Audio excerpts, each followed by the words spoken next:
Hey, it's Whitney from EcoVeganGal.com and welcome back to the What a Vegan Eats channel, the channel in which I tell you about the delicious plant-based foods that I'm eating. And today you get to witness me trying a new vegan cheese for the very first time. I've been hearing so much about this, and this is field roast cheese. I'm not entirely sure how to pronounce this. I'm gonna guess Chao, but it could be Chao, or it could be something completely different. I'm horrible at pronouncing things like this.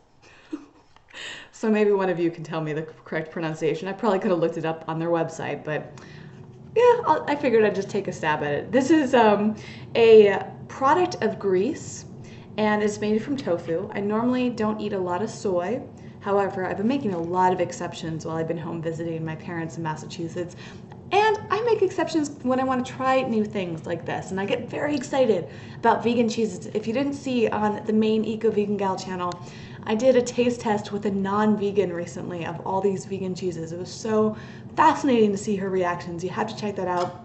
I'll link to it down below. So let's see what this tastes like. It comes wrapped in plastic. There are 10 slices, and it's a coconut cheese alternative. It's interesting. It says tofu, but it's also kind of positioned with coconut. It also has corn and potato starch and some oils, natural flavors. It was traditionally fermented soybean curd by the Vietnamese, even though it says product of Greece. Okay, and they blend Asian and European heritage by partnering with a Greek cheesemaker and a family in Taiwan. Fascinating. Then this is all made in Seattle. All right. So a lot of countries were in on this cheese. When I bought this at Whole Foods, the cashier said, "Oh, everybody's been talking about that cheese." And I've been seeing people post about this cheese nonstop on Instagram and Facebook and all of that. It kind of looks like Swiss cheese. These thick slices. And it's a little hard to pull apart. You have to be a little delicate there. It actually does smell a lot like what I remember cheese smelling like. Not that I can't smell cheese as a vegan, but I don't usually do that. Okay, it's kind of rubbery. Many vegan cheeses kind of have like a rubbery texture to them. I don't know if it's like the soy or processing. So let's try this.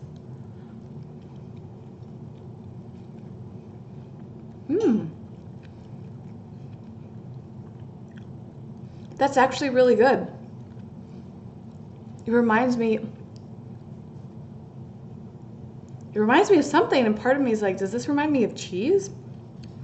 There was the first flavor I tasted reminded me, maybe, yeah, I think it's cheese that this reminds me of. I can't pinpoint it, so that must be it. It's really good. Shocking. I was a little worried about the texture, and the look and the color is so much like cheese. I bet you could trick a lot of people with this. This is really surprising. I would not say that this tastes like soy at all. Yeah. And I wouldn't be able to tell you what type of dairy-based cheeses taste like. Maybe a cheddar? I'm gonna have to get my parents to try this because they love cheese. So then I made a grilled cheese using my favorite gluten-free bread that I get every time I come to Massachusetts, the Lamb's. It's made in Florida, and it's so simple. It's just oatmeal flour, water, sea salt, and baking powder. It tastes incredible. When I bought this, there was a woman next to me going, "I love that bread." We talked about how great this bread was. It's really, really good. You can order this online if you want to try it. So I just put this on the oven and on the stove, I meant to say. It melted pretty well. The bread's pretty well stuck together. Ooh, it actually looks pretty good. There you go. Yeah, it's got a nice melty consistency to it. Now the moment of truth is to try it.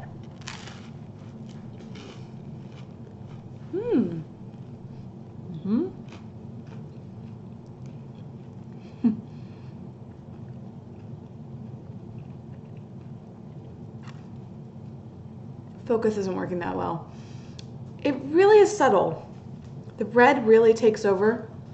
I might have needed just more slices. I just put one slice in here. It's really thick, and it fit the entire size of the bread, which I really like. I've worked, every time I've made grilled cheeses in the past, I've always had to like sprinkle the shreds on or slice it. It's nice to get these nice, perfectly sized pieces. I can't say this has much of a flavor melted though. The consistency is great. The smell is you can barely tell, but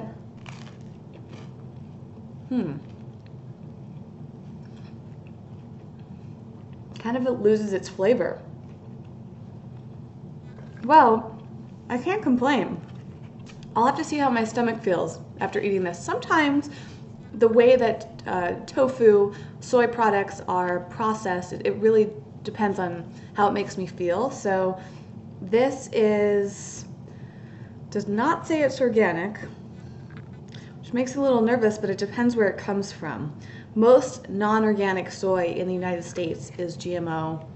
And I'm not really oh, it says right here, non-GMO. I was gonna say, I would be surprised if Field Roast would do, I don't know why my autofocus is not working very well, but it does say non-GMO, come on. I know you guys believe me. There we go. So, okay, non-GMO, but not organic. Can be two different things. And it's pretty basic. I mean, I don't know about the corn and potato starch. That's not organic either, but they say it's non-GMO. I believe them. Depends where it comes from. Listen, Field Roast makes really, really great products. Most of their products are hard for me to digest, but I highly recommend them. Their sausage alternatives and their hot dog and Frankfurter alternatives are really great. So recommend that. I'm not sure where the cheese ties into this all because melted, it's not that fabulous, but by its own, like if you're looking for like a cold cheese sandwich, which maybe if you put, I'm trying to think, because normally people would do that with like pieces of meat. I don't know. You guys are gonna have to tell me if you've tried this yet and what you would do with it. Maybe I need to just experiment. But if you're mixing this in with different flavors, then it kind of defeats the point. You kind of want a cheese that stands out on its own and adds to a dish. I'll try it a little bit more and I'll keep you posted, but I would love to hear from you now. Have you tried this cheese yet? What do you think? Is it worth all the hype? Does it live up to the hype? And the price, it wasn't that pricey. I feel like it might have been around $5, maybe $6 in Massachusetts at a Whole Foods. Not too bad for the slices. It's about 50 cents a slice. And like I said, they're very thick, which I enjoy. And I can't wait to see what my parents think. I wish I could record it, but they don't really like to be on camera. Okay, looking forward to hearing your feedback when you get to try this, and if you have another cheese that you love, go check out those other cheese videos that I mentioned. They're linked down in the description. If you like this video, if you find it interesting, inspiring, entertaining, give it a thumbs up. If you haven't subscribed to this channel yet, please do. If you want to see more videos like this where I try foods, talk about my favorite foods, all vegan food related on this channel, and the main Eco Vegan Gal channel and the other channels I have are linked down below if you want to check out those too. If you want more information about the healthy, happy vegan lifestyle, you can check out ecovegangal.com, and I will see you next time.